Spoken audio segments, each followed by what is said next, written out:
Når du skal oprette produkter, er det en god idé at starte med at oprette dine kategorier først. Når jeg er inde i administrationen, er der et link oppe i toppen, hvor der står Se din webshop. Når jeg klikker på den, så kommer jeg ud på selve webshoppen, som dine kunder vil se det. Og her har jeg så sat en testshop op som et eksempel. Den er meget simpel med 3 hovedkategorier, der hedder udvalgte vine, rødvin og hvidvin. Alle hovedkategorier bliver vist her i den vandrette linje. Hvis jeg fx klikker på rødvin, så kan du se, hvordan underkategorien til rødvin bliver vist i venstre side. Til kategorien rødvin er der så tilknyttet et produkt, hvor der er et tilbudsbanner på. Hvis jeg klikker på produktbilledet, kommer jeg ind på selve produktsiden. Og her kan du se, at produktnavnet står øverst. Og så har jeg sat et tilbudsbillede ind i den korte produktbeskrivelse, hvor tilbudsbilledet viser 2 for 300 kroner. Under billedet har jeg skrevet en produktbeskrivelse, og så vises prisen og en tilføje til kur-knap. Lidt længere nede, der vises den lange produktbeskrivelse. Og her kan du indsætte mere tekst, du kan skrive overskrifter, og du kan fx sætte en YouTube-video ind. Du kan rigtig mange ting på dine produktsider. Nu vil jeg så prøve at oprette en ny kategori, som jeg vil kalde for rosévin. Inde i webshoppens administration, der klikker jeg på katalog, og derefter klikker jeg på kategorier. Her kan du se de 3 eksisterende kategorier. Hvis der er en underkategori, så kan du klikke på kategorinavnet for at komme ind og se dem. Nu klikker jeg på rødvin, og så kan jeg komme ind og se, hvilke underkategorier der er til rødvin. For at oprette en ny kategori, så klikker jeg på tilføje kategori i højre side. Og den navngiver jeg til rosévin. Så skal jeg så vælge, om det er en hovedkategori eller en underkategori, jeg vil oprette. Når jeg klikker på knappen udfold alle, så kan jeg se alle webshoppens kategorier. Det giver mig et lidt bedre overblik.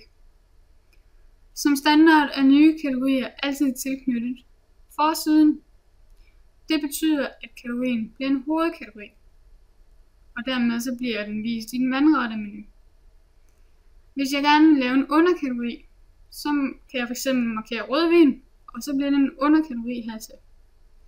Men da rosévin skal være en hovedkategori, så vælger jeg forsiden. Når du opretter dine kategorier, bør du altid huske at skrive en overskrift. Som overskrift her, der skriver jeg rosévine fra Italien. Du behøver ikke indsætte et billede, men til gengæld så er metatitlen vigtig for din placering på Google. Det kan du læse meget mere om i vores andre guides. Og her starter jeg med det vigtigste søgeord, som i det her tilfælde er rosévin. Så jeg skriver rosévin, køb smagfulde rosévine fra Italien. Når jeg har udfyldt beskrivelsen til metatitlen, så klikker jeg igennem. Når du så har oprettet alle dine kategorier, så er næste trin at oprette dine produkter. For at oprette et nyt produkt, så klikker jeg på katalog, og jeg klikker på varer, hvor jeg starter med at skrive produktets navn. Det her produkt, det kalder jeg for rosévin A. Referencekode, ISN-nummer og stregkode behøver du ikke at udfylde. Men nu prøver jeg lige at aktivere produktbanneret, så du kan se, hvordan det ser ud. Og så markerer jeg, at produktet skal være udvalgt. Det betyder, at produktet bliver fremhævet i venstre side i produktboksen. Under kort beskrivelse bør du altid skrive lidt tekst, da det gavner din placering på Google. Den lange beskrivelse bliver som sagt vist under produktets pris. Så klikker jeg gem og bliv. Og næste punkt, det er priser. Her sætter jeg moms til 25%. Og detailprisen, det er selve salgsprisen inklusive moms. For eksempel så vil jeg sælge den her vin til 80 kroner. Når jeg gør det, så udregner webshoppen selv prisen uden moms. Hvis du gerne vil have vist et tilbudsbanner til dit produktbillede, så er det her, du klikker. Så går jeg videre til punktet SEO. hvor du udfylder meta-tags, der skal vises på Google. Det kan du læse mere om i vores andre guides. Som meta-titel her, der skriver jeg produktets navn, rosévin A, efterfulgt en overskrift, som skal få kunderne til at klikke ind på min side frem for en konkurrenternes side. Jeg klikker gem og bliv, og så går jeg videre til kategorier. Her vælger jeg så, hvilke kategorier produktet skal vises i. Man kan godt få et produkt vist i flere kategorier ad gangen. Men her der vælger jeg kun kategorien rosévin, og så vælger jeg, hvilken kategori der er den primære kategori. Så vil jeg gerne præsentere kunden for andre produkter, f.eks. en god rødvin, i håb om, at de køber en ekstra flaske. Det gør jeg under relaterede varer, hvor jeg søger på rødvin, og så vælger jeg de produkter, kunden skal præsenteres for. Det kan hjælpe dig med at sælge mere i din webshop. Så klikker jeg gem og bliv, og næste punkt, det er forsendelse, hvor jeg indtaster vægten på produktet. Vægten gør, at webshoppen selv kan udregne, hvor meget kunden skal betale i fragt. Som standard lader du din fragtpris stå i venstre side, som de gør her. Jeg trykker gem og bliv. Under antal, der indtaster jeg, hvor mange jeg har på lager. Og jeg vælger, om webshoppen skal afvise eller tillade bestillinger af varer, som ikke er på lager.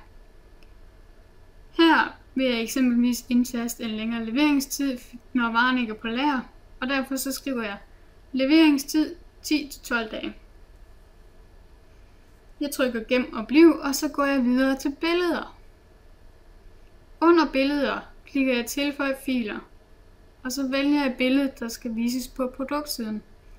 Jeg vælger billedet, og så skal jeg lige klikke en ekstra gang for at uploade billedet til webshoppen. Man kan godt uploade flere billeder. Du kan se, at det første billede, jeg uploadede, er sat som forsidebillede. Det kan jeg ændre, hvis jeg hellere vil have, at et af de andre billeder bliver vist først. Jeg trykker gem og bliv. De sidste funktioner er ikke altid nødvendige at udfylde. Men hvis du har brug for, at dine kunder skal kunne vælge varianter på produktet, f.eks. størrelse eller farve, så skal det her udfyldes under varianter.